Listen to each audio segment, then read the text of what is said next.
Hi friends, இன்றைக்கி நம்ம சிறகடிக்க ஆசை பாப்போமா. சாரிப்பா லேட் ஆயிடுச்சு. எல்லோரும் வீடியோவை அட்லீஸ்ட் ஒரு நிமிஷம் ஸ்கிப் பண்ணாமல் பாருங்கள். எனக்கு கொஞ்சம் வேல்யூவாக இருக்கும். வாங்க வீடியோக்குள்ளே போகலாம். இப்போ பார்த்தீங்கன்னா மீனா விஜயா இருக்காங்களே, அவங்களுக்கு வந்து அவங்க அம்மா வந்து கேட்குறாங்க. மீனா அவங்க அம்மா கேட்குறாங்க, பூரி போடவா சம்மந்தமா அப்படின்னு கேட்குறாங்க. சரி சரி போடுங்க, பழைய எண்ணெயில் போட்டுறாதீங்க, புது எண்ணெயில் போடுங்க, எனக்கு பழைய எண்ணெய் சேராது அப்படின்னு சொல்கிறாங்க. இல்லை சத்யாந்தா எண்ணெய் வாங்கிட்டு வந்திருக்கான், ஜாமான்லாம் வாங்கிட்டு வந்திருக்கான் அப்படின்னு சொல்லி பாக்கெட்டை காமிக்கிறாங்க. சரி சரி போடுங்க அப்படின்றாங்க.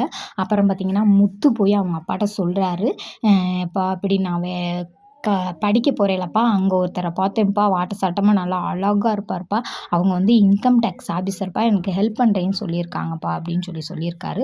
அப்புறம் ஷோரூமுக்கு வந்து ரோஹிணி வந்திருக்காங்க. முதல்லாம் பார்த்திங்கன்னா ரோஹிணி இங்கே வரவே ஒரு மாதிரியாக வருவாங்க, சோகமாக வருவாங்க. இப்போ பார்த்திங்கன்னா மனோஜ் கேஷுவலாக பேச ஆரம்பிச்சிட்டாரு. அதனால ஓயாமல் வராங்க.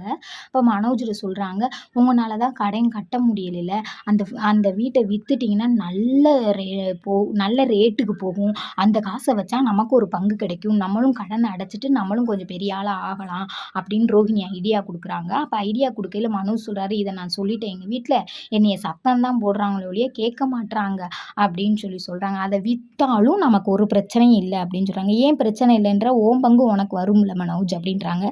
இல்லை எங்கள் அப்பா சொல்லிட்டாரு, 4ல் ஒரு பங்கு உனக்கு கிடையாது, ஏன்னா முத்து தான் படாத பாடுபடுறான், அதனால முத்துக்கு தான் இந்த பங்கு அப்படின்னு சொல்லிட்டாரு, அதனால நான் விட்டுட்டேன் அப்படிங்கன்னா.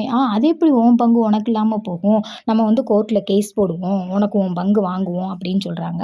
அப்புறம் பார்த்திங்கன்னா வக்கீலம்மா வந்து மனோஜோட டைவர்ஸ் வக்கீலம்மா வந்து ஒரு ஏசி வாங்கலான்னு வந்திருக்காங்க. அப்போ மனோஜையும் ரோஹிணியும் பார்த்துட்டு ஒரு மாதிரியாக பார்த்துட்டு அவங்க வந்து இந்த ஏசி வேணும் அந்த ஏசி வேணும்னு சொல்கிறாங்க. அப்போ பேசிகிட்டு இருக்கையில் உங்கள் டைவர்ஸோட இதை வேணால் கேன்சல் பண்ணிடுவோமா அப்படின்றாங்க. ஐயோ அப்படிலாம் வேணாம் அப்படின்னு சொல்கிறாங்க. அப்புறம் ரோஹிணி சொல்கிறாங்க, ரோஹிணியை பார்த்து இந்த அம்மா சொல்கிறாங்க, நீங்கள் லாயராக ட்ரை பண்ணுங்களேன், உங்களுக்கு வந்து கிரிமினல் லாயர் ஆகலாம், நல்ல டேலண்ட் இருக்குது அப்படின்னு சொல்லி வக்கீலம்மா சொல்கிறாங்க. சொல்லி முடிச்சோடனே பார்த்தீங்கன்னா இங்கே முத்து வீட்டில் மீனா வீட்டில் வந்து டைனிங் டேபிள் இல்லாதனால சத்யா வந்து ஒரு இடத்துல இருந்து டைனிங் டேபிள் கீழ் வீட்டிலேருந்து வாங்கிட்டு வராங்க, எல்லோரும் சாப்பிட்றாங்க. அப்போ வந்து மிளகு குழம்பு வச்சுருக்காங்க மீனாவோட அம்மா. குழம்பு நல்லா இருக்காம்மா சம்மந்தக்காரம்மான்னு கேட்குறாங்க. நல்லா தான் இருக்குது, ஆனால் நான் வைக்கிற அளவுக்கு டேஸ்ட் இல்லை அப்படின்னு சொல்கிறாங்க. சொன்னோன்னே முத்தோட அப்பா முத்தை பார்க்க, முத்து அவங்க அப்பாவை பார்க்க, ஏன்னா அவங்க அம்மா நல்லா வைக்க மாட்டாங்க போல், அதை பார்த்துக்கிறாங்க. மறுபடியும் என்ன செய்கிறாங்க பார்த்தீங்கன்னா, சாப்பிட்டுட்டு எந்திரிக்கிறாங்க. தட்டில் கொஞ்சோண்டு சோறு இருக்குது.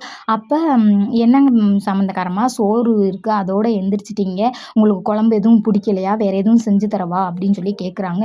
என்ன கொஞ்சோண்டு சோறு வச்சுட்டு எந்திரிச்சதுக்கு வந்து இவ்வளவு கேள்வி கேட்குறீங்க அப்படின்னு கேட்குறாங்க. இல்லை உங்களுக்கு எதுவும் பிடிக்கலையோ வேறு எதுவும் செஞ்சு கொடுப்போம் அப்படின்றதுக்காண்டி கேட்டேன் அப்படின்றாங்க.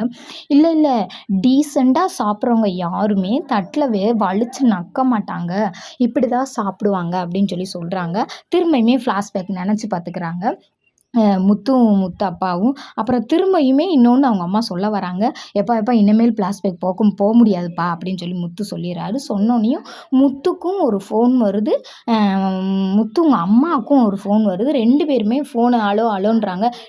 போடா வெளியில் போய் பேச மாட்டியா அப்படின்றாங்க. சரின்னு சொல்லிட்டு முத்து அங்கிட்டு போயிடுறாரு. இங்கிட்டு அவங்க அம்மா வந்துடுறாங்க. பேசையில் வக்கீல் ஃபோன் பண்ணி டைவர்ஸ் கேஸை வேணால் ரத்து பண்ணிடுவோமா அப்படின்னு சொல்கிறாங்க. ஏன் என்ன இப்படி சொல்கிறீங்க, அப்புறம் நீங்கள் 6 மாதம் ஆக போகுதுன்னு சொல்லி அவ்வளோ வேதனைப்பட்டீங்க, இப்போ பார்த்தீங்கன்னா மனோஜும் ரோஹிணி அவ்வளோ சந்தோஷமாக இருக்காங்க, இல்லை ரத்து பண்ணுறதுனா எனக்கு நான் நிம்மதியாக இருப்பேன்ல, எனக்கே ஒரே குழப்பமாக இருக்கும், உங்கள் கேஸ் எடுத்ததுலேருந்து எனக்கே ஒரு குழப்பமாக இருக்குது. இல்லை இல்லை என் மையம் அப்படியாப்பட்டவே இல்லை, நீங்கள் வேறு யாராவது எங்கள் ஷோரூமில் உங்கள் மையம் தானேங்க இருப்பேன், உங்கள் மையனை தாங்க பார்த்தேன், நான் ஒரு ஏசி வாங்கலான்னு போனேன், மனோஜும் ரோஹிணியும் நல்லா சந்தோஷமாக பேசிக்கிட்டு இருந்தாங்க அப்படின்னு சொல்கிறாங்க. அப்புறம் பார்த்தீங்கன்னா முத்துக்கிட்ட வந்து அந்த இன்கம் டேக்ஸ் ஆஃபீஸர் இருக்கார்ல, அவர் சொல்கிறாரு, வா நம்ம ஆஃபீஸ் போய் பார்த்துட்டு வருவோன்றார்.